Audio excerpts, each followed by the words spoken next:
যখন সময়ের এই সংজ্ঞাটা চলে আসলো যে সময় চলে যেতে থাকবে, এটা আর কোনোদিন ফিরবে না, এটা ক্রমবর্ধমান সামনের দিকে আগাবে, তখন মানুষের মাঝে তিনটা শ্রেণী তৈরি হয়। এক শ্রেণীর মানুষ, যেই শ্রেণীর মানুষের আবির্ভাব হয় 1800 শতকের পরে শিল্প বিপ্লবের সময়। এই বিষয়ে এপি থপসন উনি একটা কথা বলেছিলেন, সেটা হচ্ছে যে সময় কাজের জন্য। তখন এক শ্রেণীর মানুষ মনে করলো যে সময় মানে সকাল 8টায় অফিসে যেতে হবে, 5টায় অফিস থেকে বের হতে হবে, ওভার ডিউটি দিয়ে হলেও টাকা ইনকাম করতে হবে, মানে জীবনকে কাজের মধ্যে ফেলে দিতে হবে।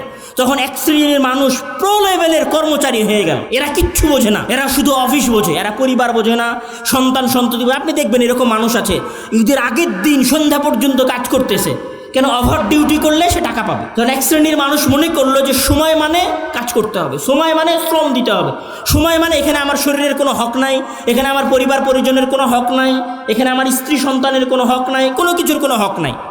কিন্তু ইসলাম কি বলছে? যে ওয়ালি জাসাদিকা আলাইকা হাক্কুন, ওয়ালি আহলিকা আলাইকা হাক্কুন, ওয়ালি আইনিকা আলাইকা হাক্কুন, মানে আপনার চোখের আপনার উপর হক আছে, আপনার শরীরের আপনার উপর হক আছে, মানে আপনার শরীর আপনার উপর অধিকার রাখে যে আপনি শরীরকে অতিরিক্ত খাটাতে পারবেন না, আপনি আপনার চোখকে অতিরিক্ত খাটাতে পারবেন না। কিন্তু আধুনিক বিশ্ব কি বলল? আরে এটা হচ্ছে কাজের সময়, কাজ করো। কেন বলল? আপনি যখন কাজ করবেন, ধরেন আপনি 5,000 টাকা উপার্জন করতেন, আগামী মাসে 20,000 টাকা উপার্জন করবেন, ওই 20,000 টাকা কোথায় গিয়ে খরচ করবেন? ওই 20,000 টাকা ওখানেই খরচ করবেন যার কোম্পানিতে আপনি কাজ করছিলেন। বুঝতে পারেননি মনে হয় কথা। ধরেন আপনি যদি এতদিন পর্যন্ত 5,000 টাকা ইনকাম করছিলেন, আপনার কাছে ফোন ছিল 10,000 টাকার, আপনি যখন 20,000 টাকা ইনকাম করা শুরু করলেন, তখন আপনার ফোনটা হয়ে গেল 15,000 টাকার। তো ওই যে 20,000 টাকা অতিরিক্ত সময় দিয়ে আপনি ইনকাম করলেন, তারপরে যে টাকাটা কামালেন, ওই টাকাটা আবার কার পকেটে চলে গেল? যে আপনাকে বলছিল যে ওভার টাইম করো তাহলে বেশি টাকা পাবা, তার পকেটে চলে গেল। ধরেন আপনি ঢাকা শহরের বড় গার্মেন্টসে চাকরি করেন, ওভার টাইম আপনি দিয়েছেন 8 ঘন্টার জায়গায় 16 ঘন্টা। 16 ঘন্টা ডিউটি দেওয়ার পরে আপনি কোথায় গেছেন? শোরুমে গেছেন কাপড় কিনতে, আপনার স্ত্রী, আপনার সন্তান, আপনার বাবা মা, আপনার ভাই বোনের।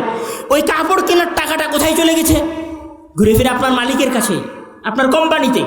মানে আপনাকে যত বেশি খাটানো যাবে, আধুনিক বিশ্ব বা আধুনিক বিশ্বের মালিকেরা তত বেশি ধন সম্পদশালী হবে। বুঝতে পারেননি মনে হয় কথা। মানে আপনি যত বেশি আপনাকে ধ্বংস করবেন, আর আপনি যত বেশি আপনাকে ধ্বংস করে আপনি যদি 8 ঘন্টার জায়গায় 16 ঘন্টা ডিউটি দেন, আপনার মনে হবে 16 ঘন্টা ডিউটি দিয়ে টাকা আমার পকেটে ঢুকছে না, টাকা আপনার পকেটে এই দিক দিয়ে ঢুকছে আর এই দিক দিয়ে বের হয়ে যাচ্ছে।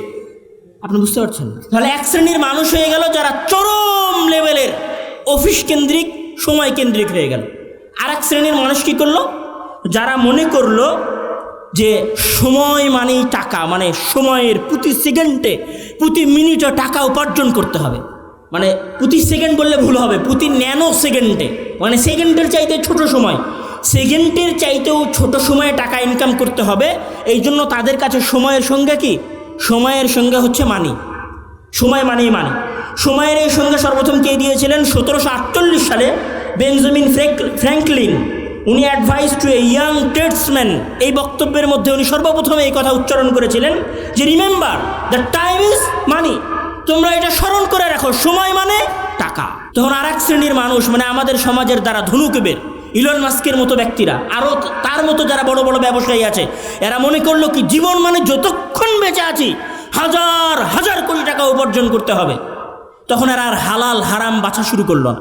তখন এরা মনে করা শুরু করলো না যে কোনটা বৈধ আর কোনটা অবৈধ পথ। তখন এরা আর পার্থক্য করা শুরু করলো না। তখন এরা মনে করলো যে কোনো উপায়ে টাকা উপার্জন করতে হবে। তখন এরা মনে করলো মানুষ খুন করে হলেও টাকা উপার্জন করতে হবে।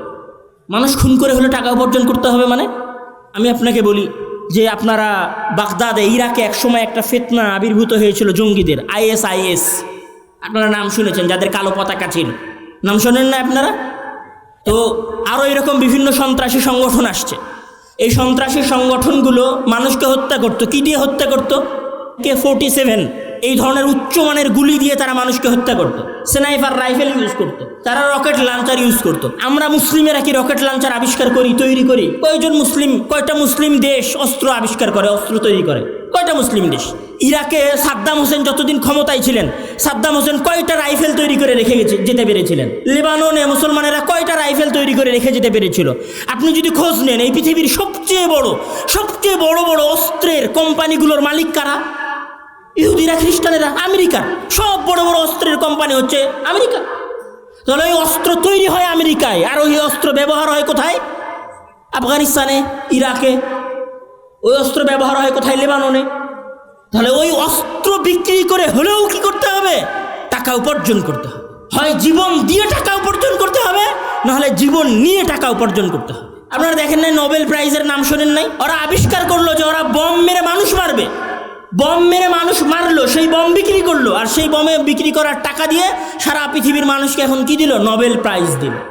মানে এদের চিন্তাধারা হচ্ছে এরকম মানুষ আমাদের দেশেও আছে, আমাদের দেশেও আছে। এই যে সারাদিন আমরা লেকচার দিচ্ছি যে মাদক দ্রব্য ব্যবহার করা যাবে না। আচ্ছা, মাদক দ্রব্যের সবচেয়ে বড় বড় কোম্পানি কাদের কাছে আছে? আমাদের বাংলাদেশে মাদক দ্রব্যের সবচেয়ে বড় বড় কোম্পানি আছে নাকি? আমাদের কাছে মাদক দ্রব্যের সবচেয়ে বড় বড় কোম্পানি তো নাই।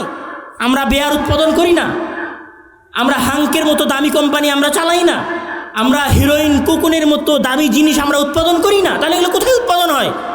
উন্নত বিশ্বে উৎপাদন হয়। উন্নত বিশ্বে এগুলো উৎপাদন করে, এগুলো উৎপাদন করে টাকা কামায়।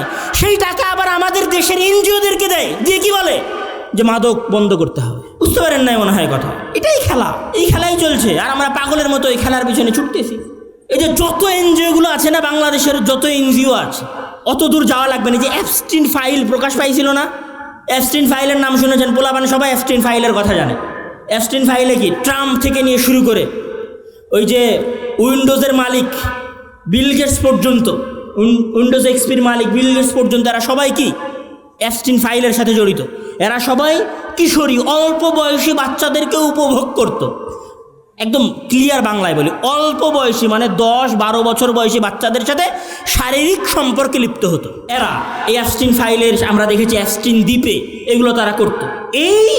এই যে বিল গেটস, এই বিল গেটসেরই আপনি দেখবেন যে তার নামে বিশাল করে সংবাদ প্রচারিত হচ্ছে যে তিনি তার সম্পদের 60% সম্পত্তি দান করে দিয়েছেন। দান করে দিয়ে কি শিখাচ্ছে? ওই দান করা টাকা আপনাদের দেশের এনজিওরা আমেরিকা থেকে নিয়ে আসতেছে আর বলতেছে, খবরদার বাবা, আপনার মেয়েকে কিন্তু 18 বছরের আগে বিয়ে দিবেন না। কেন?